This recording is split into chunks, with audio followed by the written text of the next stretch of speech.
Trying to rush you off now, Sean, or anything like that. Guys, thank you so much to Sean. There were so many golden nuggets that were dropped this morning, and it's crazy to think that that's just our keynote opening speaker today. So I really hope that you're ready for really inspiring and thought-provoking discussions that will be taking place today. Our next speaker is Michelle McDaid, and you're absolutely right. We were getting straight into it with our second speaker, who has accolades that are taller than me. She's also recently added to that accolade by completing her master's in work and organizational behavior from DCU. So before I even start with the rest of the intro, can we just give her a big round of applause, because that's a huge and fantastic achievement.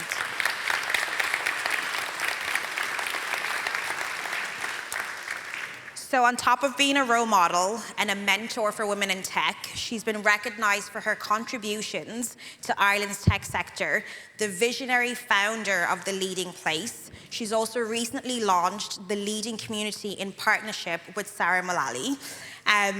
So guys, if we could please give her a really warm, big ShipItCon welcome for an innovative leader with a passion for empowering not only businesses to create high-performing and positive workplaces, but also women in tech to thrive, to advocate for themselves, leaving a trail of success stories in her wake. Please give it up for Michelle.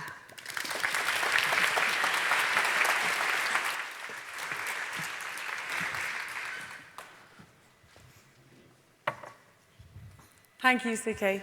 I'm just delighted to be here as a speaker. I've come here as a participant many times and always enjoyed it, so delighted to be in this position now. Sorry, I'll just go back to that. Just to give a little bit of background on myself. Don't think that's come back. So I've led and scaled software engineering teams across Fintech and HR tech for the last 25 plus years. And, you know, as I was listening to Sean, I was thinking about all the cycles that I've seen and how, you know, in the past maybe we got, and now I start to go, you know what, it'll all be fine. So hopefully my talk will be very different to yours because I was a bit scared. I'm going to be talking about social networks and how they actually impact on our career, but also on organizations. So first of all, just a little bit of background. I am very passionate about inclusive leadership and sustainable leadership. So thinking about how we can lead in a sustainable way where we're not burning people out, and we can deliver value over a longer period of time. I'm also very passionate about tech being an inclusive place. So I really believe that if we want to build great products, we need to have a workforce that represents the diversity of the world that we live in. And one of my favorite questions is, who's not in the room or who's not at the table? And just thinking about that. And often even people who are very pro diversity and inclusion and belonging forget, you know, when they're bringing a group of people together. So I'm going to give a few examples of social networks and how they have actually played a part in my career, but also change that I've seen implemented. First of all, I'm going to talk about employee resource groups. So I was co-lead of the Women and Allies Employee Resource Group at Workhuman, and I was also co-lead of the Leadership Community Practice when I was in Fidelity. And one of the things that I noticed was I forgot that some of the people that I was working with and partnering with actually had a day job because of the amount of change they were implementing just at the side of their main role. And you won't see that represented in any formal org chart. You won't see the roles that they've taken on there. Often they are doing it just maybe in their spare time, doing stuff in the evening. But the change that I saw happen there was fundamental. The other thing I would talk about was, it's just another example, just to make it a bit real. I was shortlisted for a Women in Tech Award a few years ago, and I got a DM from Gavin Fox, who ran Dublin Tech Talks with David Burke. And I didn't know him, and he said, could we have a chat? So gave him my number, he gave me a call, and he said, will you do a Dublin Tech Talk? And I said, yeah, Grant. I've got a mantra, say yes, figure it out later. So I was like, I've never done a talk, I don't know why I'm doing this. But I went along to the next one to see what was the format. and had a good chat with Gavin there. I'd never met him before, and while we were talking, he said, would you like to go to Own the Room training? There's a free slot in it that's coming up. So I got 2 days training, great. The day I was going in to do the talk, we walked into Dog Patch Labs together, and he said, oh, by the way, you and the other speaker are doing a podcast, just go in there. And I was like, are you actually having a laugh? Like, I've never done a podcast before. Do I need to prep? And he's like, no, just go in and talk, you'll be fine. So I actually really enjoyed it. And the other guy and I Ronan was interviewing us, and the two of us were just having a chat together. When I listened back, I was like, I wouldn't, if I'd been asked, would you want to do it, I would have been quite nervous about it, but it actually worked out well, and I wasn't thinking, okay, I didn't totally make a show of myself there. It also led to future opportunities, and I ended up on Rob and Darren's Engineering Joy podcast a few months ago, and we had such an interesting chat. It was really fun. So I think really what I'm trying to say is, that was one random DM on LinkedIn that I responded to, and it brought all those opportunities. I was also at an event one time where I met the Norwegian ambassador for Ireland, and I ended up getting invited to something in the Norwegian embassy. So I think really what I'm trying to say is there's so much power in being conscious of our social networks. It's quite invisible sometimes, we don't really think about it. And I was talking to Sean just before, and he was saying he knew somebody who had their own personal CRM where they actually, for all their contacts, and when they set up their own business, they knew who to hire and who all the people were. So it's really trying to make the invisible visible. And as we just heard, the pace of change in tech is frenetic. And we need, when we're leading teams, when we're part of teams, we need to be able to innovate, we need to be able to change, we need to be able to adapt, we need to be able to embrace the change. But sometimes, we think the leaders have all the answers, but they can't. And if they do, actually, that's a problem because they're not really listening to their teams and asking and getting a broad perspective. I don't know if you've come across the concept not invented here, but there's actually a lot of research into it, how we have a propensity to fall in love with our own ideas. And sometimes, a business may be really successful, they might have a really good idea, and then the founders maybe think, oh, all my ideas are great, and I don't need to listen to the people I work with. So it's really important that we do challenge ourselves. We are killing innovation if we think we have to have the answers, and autonomy is absolutely vital. And, when we think about complex change, we can't predict it, it's hard to control it. Sometimes we will try to control it through, Gantt charts and planning, excessive planning. We sometimes can be a little bit so nervous that we stop and we don't make decisions. But the nervous system is threatened by uncertainty and unpredictability. So we're all trying to make it more certain, and really, when Sean was talking about how where humans have the edge, it's our humanity that actually, and our empathy actually can help us out here. And, whenever people say, oh, we don't like change, I really reject that because I think we just don't like change that's imposed on us. And maybe there are some personalities, we all have different personalities that, like tradition and like things to stay the same. But in general, we intentionally seek change. We don't eat the same things every day. We wear different clothes. We go on holidays to different places. We intentionally change all the time. And, our moods can change multiple times during a day. So we are actually very good at dealing with change, really. But it's around the mindset that we have. And, when we go into the fear and scarcity mindset, that doesn't set us up to deal with change. So we need enthusiasm and we need, the positivity that can actually help us. And sometimes, when we resist change, we just make it so much harder for ourselves. And I think it is really helpful to think of the CIA, so control, influence, and accept or adapt. It's really great if we're part of a decision making and we get an input. Next best is that we know what the path to the decision was and we understand the decision, what was rejected as part of it. But sometimes we are going to have to deal with decisions we don't like in an org, and we have to kind of disagree and commit, because when we resist, we just really make it very difficult for ourselves. I've heard, the term VUCA has been used for a long time. It's kind of been replaced by BANI, so brittle, anxious, nonlinear, and incomprehensible.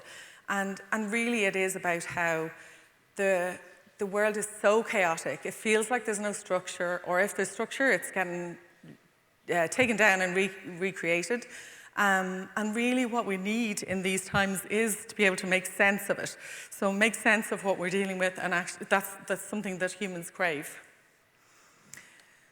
So sense-making actually was something that was coined by organizational psychologist Carl Weick back in the 1960s. And he talked about how to implement change, we need to be able to make sense of the world that we live in. And humans really have a way of understanding we don't just process information, we need to actually make sense of it. And we've gone from the leaders having all the answers and that expectation to leaders, helping to make sense of what's going on, to meaning being co-created between leaders and followers. And it's really important that we set up the environments where we are having those conversations, where we're actually creating it between us, and that we have broad perspectives to be able to make sense. Sean mentioned Daniel Kahneman, but one of his phrases that I love is, "What you see is all there is." And we think that our view is everything, and it's not. And we're going to be better if we have more people around us that are going to help us with understanding what's going on. There's a question by Deborah Ancona from MIT. She said, "What are you pretending to know when you could be asking a better question?" And there was recent Gallup research across 52 countries, and they looked at what people needed from leaders. And trust is very high there, which I expected, but the number one thing was hope. So we need to hear that there is hope, and that we actually, we have a vision for what the future can be, and where's our part in it, how is it going to affect us. And here's just a little bit of hope. When I was prepping my slides, my daughter said to me, "Why are you bringing that in?" I was like, "I just like it." But it's How Wolves Change Rivers. It's a video about how trophic cascade, so how a small change can actually lead to this huge amount of change. And actually it was, it's a really fascinating example of how the reintroduction of wolves transformed the ecosystem in the Yellowstone National Park, and it also the physical geography. So recommend having a look at that. So change is such a huge topic, and I guess we're going to hear a lot over the day about it and how we can deal with it. But I'm a coach, so two questions that I sometimes ask the coachees that I work with.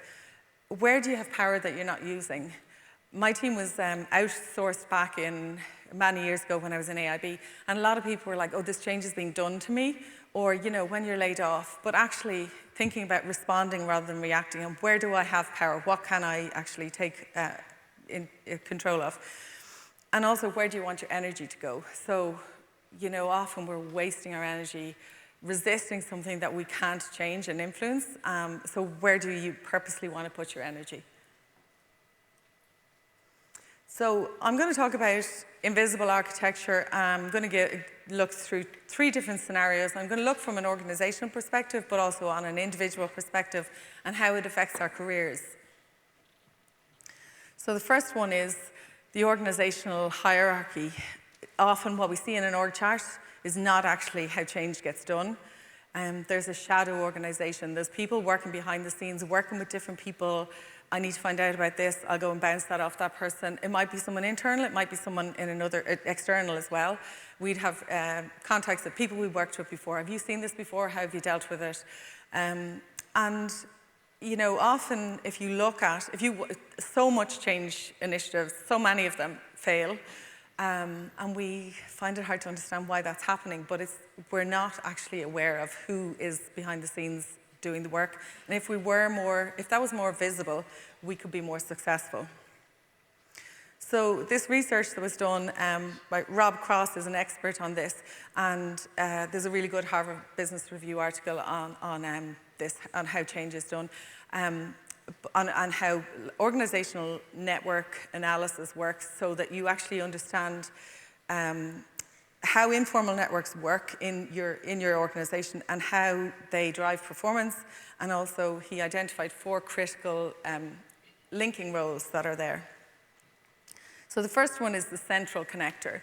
So this is somebody who they link a lot of people in the network. They're a key linker, and often they're not in a leadership role, and they may be a go-to source of information, but people may not be aware of how important they are for how the organization functions. Often it's when that person leaves, because they're not actually getting recognized for the impact they're having, that people realize, oh, everything's falling apart, what's happening now? And if they're not there, it can really disrupt information flow. Boundary spanners then are people who connect different groups. So they may connect different groups, functions, divisions. They're critical for cross-functional collaboration and breaking down silos, which can often be an issue from a change perspective. And then also they foster innovation and they bridge knowledge domains. Information brokers then connect subgroups within a network. They act as gatekeepers and bridges, and they facilitate the efficient spread of information, even if they're not the most connected overall. And then peripheral specialists. These could be SMEs that have a lot of domain knowledge, and they're at the edge of the network, often like maybe a bit isolated, not included, but they are vital when specific information is needed. So really, why am I talking about this? It's just really trying to make invisible networks visible and to understand the role, the people that are not represented on the org chart sometimes in the role that they're playing, how much we depend on them. I guess they run alongside the formal org chart, and we may just not be aware of how much they impact when we're trying to implement change. So you can actually do organizational network analysis. So you can do it manually, and you can do it on a small group like a team or change initiative or across an organization. There's systems that you can use, and you can do some things manually. But really how it's done is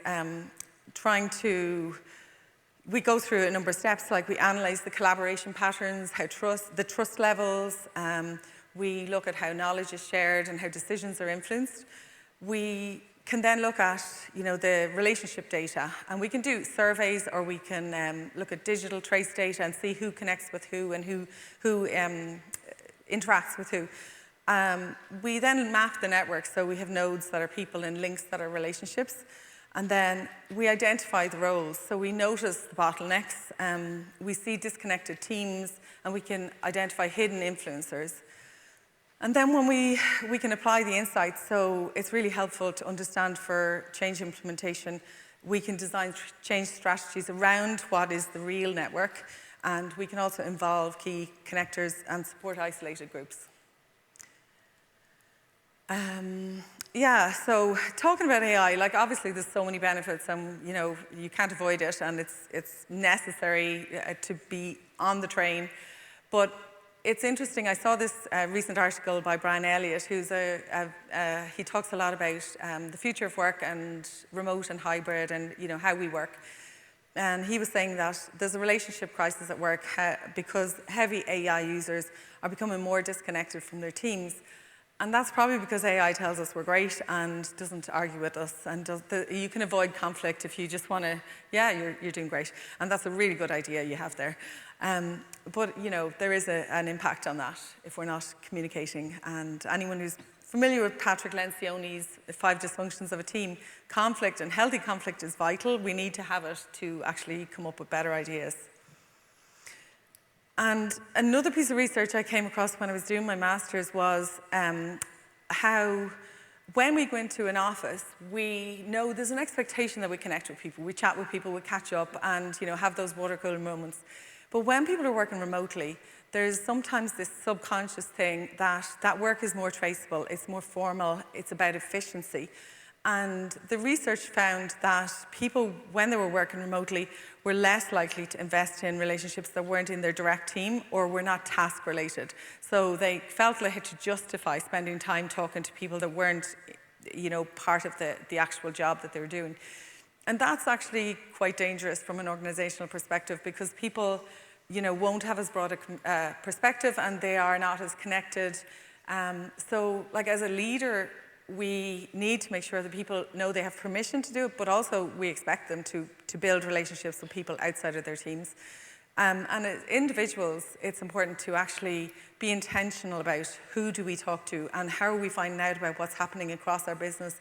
I would have scheduled one-to-ones regularly with the VPs of architecture and different areas of product so that I was tuned into what they were doing so that I would be able to help my team then and give them, a vision of what's happening across the org.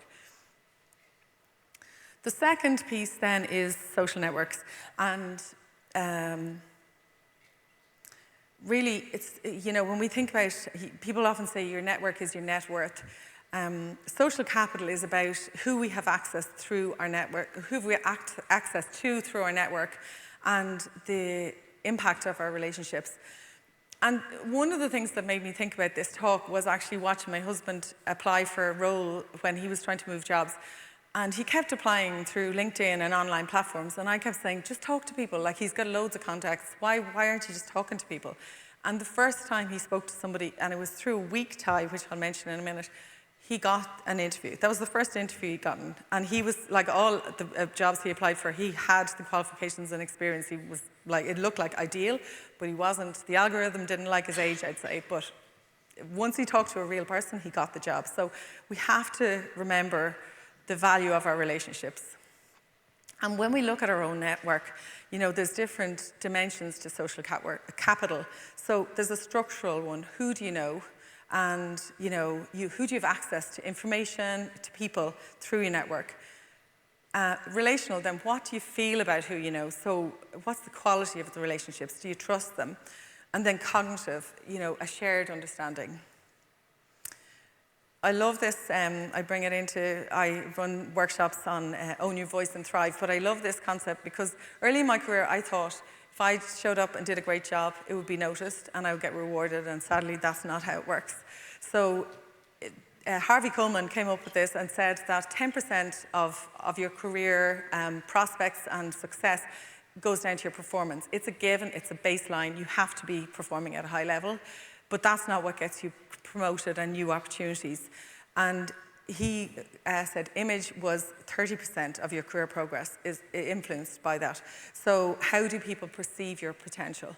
And then the third one is exposure. So 60% is impacted by your exposure. So that's really about building a strong network, volunteering, participating in different initiatives, seeking visibility, and really that's how your social network makes such an impact on your career.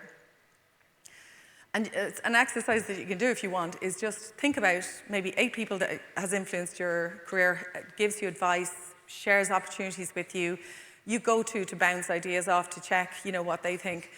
And think about, are they operational? So are they helping you on your day-to-day level to do your job? They may be internal people that you talk to and bounce ideas off and say, how do we do, I need this information from you. Personal, they may be personal contacts, often maybe outside the org, and then strategic. So are they people who will give you future opportunities? And by looking at your network, you can actually figure out which of the 3 does your network reflect. And then when you analyze your social network, who do you have access through your network to? Do you have an over-reliance on a few people? And is there expertise in your network that you don't leverage? And that could be like, sometimes we think we can only meet these people at a business event, but it might be someone you're standing beside at a football match or hurling match or whatever. Like your neighbours, there's so many people that actually can give you opportunities. And the other question is, how diverse is your network? I love that image of, I wonder, did those men notice they were just white, elderly men? Weak ties I mentioned already. Strong ties are people that we've put a lot of effort in, we work with them, we build a relationship. Homophily is one thing that comes up, so they may be like us. Whereas weak ties might be people we meet, like say at a conference like today, or they're a connection of a connection. And the research shows we get more opportunities from weak ties because they introduce us into worlds that we're not familiar with, and we actually get to meet different people that are different to us, and we actually get a lot more opportunities through weak ties. the other thing just to mention when you look at your network is intergenerational relationships. We now have 5 generations in the workplace, and we need to be conscious of building intergenerational relationships. It can be beneficial, you know, for opportunities for knowledge sharing, for building empathy and collaboration across age groups. Age diversity is a strength, not a barrier, and I think I'm way younger than I am, so I have loads of young friends, so that's great for me, from my perspective. The book, The 100-Year Life, talks about how we have a multi-stage life now. We used to have a 3-stage life. So age isn't a stage anymore, and we can expect to be younger for longer. But we need to be able to sustain ourselves across a longer career. So we have to be intentional about building relationships across generations. And if you notice that you have a few gaps, which are you? Are you number 1? Hands up if you're number 1 there. If somebody mentions network, you're like allergic. And then anyone who's number 2, who loves to go to, yeah, a few less people. I'm number 2, but I used to be number 1 until I realized how important it was. Just a few tips on networking. I think starting with curiosity, going in asking questions rather than just coming in trying to tell somebody what you know. Be where you are. It's awful when you're talking to someone and they're looking over your shoulder to see if they can find someone more interesting to talk to. And coming in with how can I help rather than I want this thing from you can be helpful. The elevator pitch, I just wanted to get an office meme in there. But you know, having a one-liner that doesn't feel like a rehearsed thing, that you say, this is my role and this is what I do. This is the impact of what I do, so that you actually translate it into outcomes. And avoiding jargon, and then follow up. So I'm going to give you all a call to action. Today, connect with somebody that you didn't know before through LinkedIn and send them a message today, because sometimes you connect and then you're like, how did I meet that person? I don't know who they are. So the last thing I just want to talk about is your personal board of directors. So this is invisible because, first of all, the people might know they're on it, but also you might not know that you have a board of directors. But it's really about a support network that will help you through different things. So you might have people you go to bounce ideas and to say, what's your perspective on this? You need to have a cheerleader, somebody who's always able to celebrate your successes and your wins, but also somebody that you can go to and say, am I right here? And they will be able to challenge you. So it may be like formal, you might be paying somebody to coach you, it might be a mentor in your org or external, and you can have multiple mentors. A sponsor, so somebody who speaks about you when you're not in the room and advocates for you. It could be part of an internal network like a community of practice, or it could be meetups or conferences. So being very purposeful about thinking about who's on your board of directors and investing in the relationships. And just to finish, I came across this TED Talk and I thought it was just so interesting. A hospice doctor in Chicago was looking at the widowhood effect, where somebody, if their partner dies, they've got a 50% chance of dying within the same year. But he actually found that it went beyond that, and it was beyond the pairs.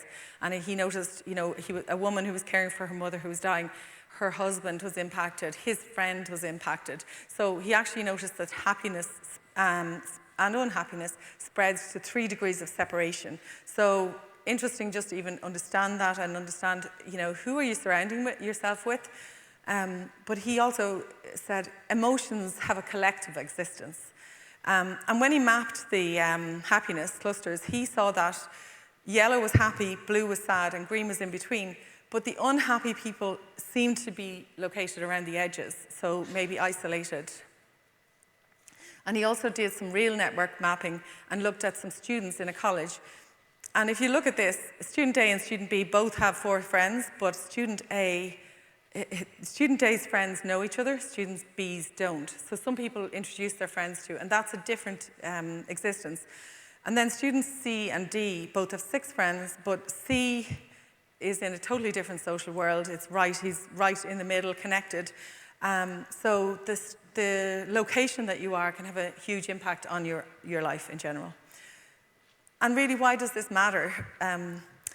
Our existence of the world depends on the architecture of the networks we're part of. So it's about if you think about it, we're bigger than the sum of our parts, and there's this phrase, the cost of friendship is inconvenience.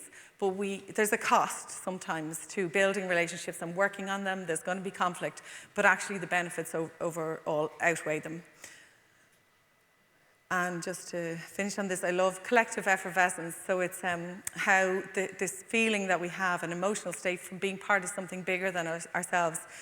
We are wired to connect, and we can't underestimate the power of community. And we have a great example today of ShipperCon as a wonderful community. So thank you, everybody. And if you enjoyed this talk, connect with me and maybe follow The Leading Place on LinkedIn and spread the word. Thank you.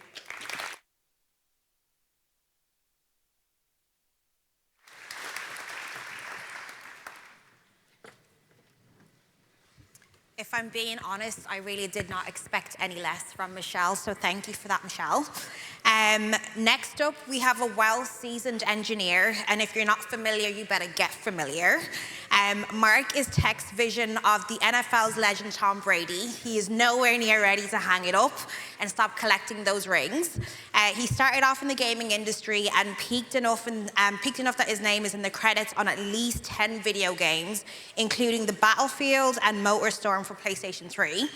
A double boomerang, joined Circle CI in 2014 before moving on to Flipdish in 2016, doubled back to Circle CI in 2017, just to come back to Flipdish, where he's been dominating the role of principal engineer, helping the engineers solve hard problems. So please give a huge applause to Mark O'Moran, who's our version of Tom Brady from the NFL. Thanks, guys.